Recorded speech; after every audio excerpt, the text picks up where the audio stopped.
নমস্কার বন্ধুরা, আমার চ্যানেলে আপনাদের স্বাগতম।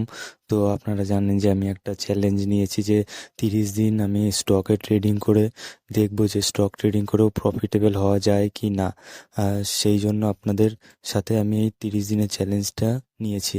যেমন কি আজকে দেখতে পাচ্ছেন যে আমি এই এই শেয়ারটায় আমি হচ্ছে এইচসিএল এই শেয়ারটায় আমি আজকে ট্রেড করেছি, এবং এই শেয়ারটা ট্রেড করার কারণ কি আর আমার প্রফিট হয়েছে না লস হয়েছে সেটা আমি আপনাদের বলবো। তার আগে একটু আমি আমার ট্রেডটা আপনাদের এক্সপ্লেন করে নিই। যেমন ডেলি চার্টে চলে যাই। ডেলি চার্টে গেলে দেখা যাবে যে আপনারা ডেলি এখন মানে মার্কেট ওপেন আছে, আমি তাও ভিডিও বানাচ্ছি। ডেলি চার্টে গেলে দেখতে পারবেন যে এখানে একটা অল টাইম হাই একটা রেজিস্ট্যান্সের কাজ করে। আমরা সবাই জানি যে অল টাইম হাই একটা রেজিস্ট্যান্সের কাজ করে।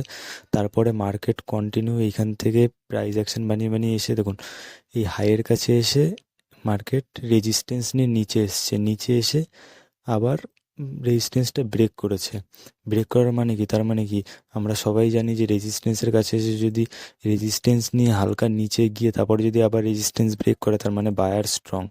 সেই জন্য দেখুন কালকে একটা তো ভালো বুলিশ ক্যান্ডেল বানিয়েছে। এবার আমি ভেবেছিলাম যে এই এই শে- এই শেয়ারটা যখন ব্রেকআউট দিয়েছে, অনেক দিন পর ব্রেকআউট দিয়েছে, তো আমি ইন্টারডেতে একটা ভালো মুভ ক্যাপচার করতে পারবো। সেই জন্য আমি আজকে এইটায় মানে এই শেয়ারটা আমি ট্রেড নিয়েছি। আমার ট্রেড নেওয়ার পিছনের কারণ হচ্ছে দেখুন মার্কেট কালকে কালকে মার্কেট এখানে ক্লোজ হয়েছে। এবার ক্লোজ হওয়ার পরে আজকে হালকা গ্যাপ ডাউন ওপেন হয়ে 5 মিনিটের ক্যান্ডেলটা কালকের হাইটা ক্রস করেছে। কালকের হাইটা ক্রস করার পর আমি 5 মিনিটের ক্যান্ডেলের হাইয়ের উপরে এখানে এন্ট্রি করেছিলাম। আর 50%, আমি যেমন আপনাদের আগের ভিডিওতেই বলেছিলাম যে আমি টার্গেট নিই 1%, মানে কোনো স্টকের টার্গেট নিই 1%। আর যদি স্টপ লস নিই আমি হচ্ছে 0.50%, মানে যদি 10 টাকার স্টক হয় তাহলে আমি 1 টাকা টার্গেট নেব আর হচ্ছে 50 পয়সা স্টপ লস নেব। তো আমি এখানে আজকে এন্ট্রি নিয়েছিলাম 300। আমি আপনাদের এন্ট্রি জায়গাটা মার্ক করে দিই। 300 এই জায়গাটা আমি এন্ট্রি নিয়েছিলাম। আর আমার স্টপ লস আমি আপনাদের টার্গেট আর স্টপ লসটা দেখে দিই। এখানে যদি এন্ট্রি নিই, আমার টার্গেট ছিল হচ্ছে এটা, আর আমার স্টপ লস 0.50%। এখানে কোথায় একবার দেখে নিই। হ্যাঁ, এই যে এই দাগটা আমার স্টপ লস। তো দেখতে পাচ্ছেন বন্ধুরা, মার্কেট আমার টার্গেটের থেকে 2-3 টাকা উপর, মানে টার্গেট না হিট করে এইখান থেকে মার্কেট রিভার্স হয়ে পুরো আমার স্টপ লস হিট করে দিয়েছে। উম, ঠিক আছে, নো ডাউট, কোনো কিছু করার নেই, কারণ মার্কেট সুপ্রিম, মার্কেট যেটা করে সেটাই সেটাই হয়। কিন্তু এই 2-3 পয়েন্টের স্টপ লস আমার হিট হয়েছে, 2-3 পয়েন্টের জন্য টার্গেট আমার হিট হয়নি। এর থেকে কষ্ট কি, এটা part of game, part of trading.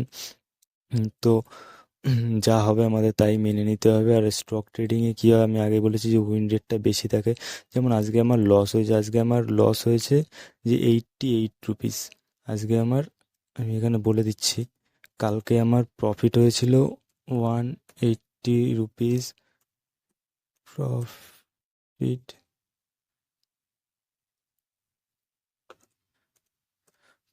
আর আজকে আমার হচ্ছে, আজ কই গেল, প্রফিট হয়েছিল বন্ধুরা, আরেকবার আমি আপনাদের করে দিচ্ছি। কালকে আমার প্রফিট হয়েছিল 180 রুপিস পেয়ার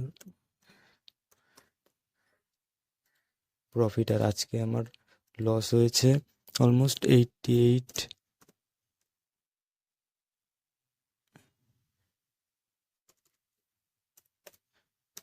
লস হয়েছে কারণ দেখুন আমি এখানে কালকে অলমোস্ট ধরো এই মানে আমার 1:2 রিস্ক রিওয়ার্ড, মানে আমি যদি লস করি তো যা প্রফিট করেছি তার হাফ, আর যদি প্রফিট করি তো এর ডবল।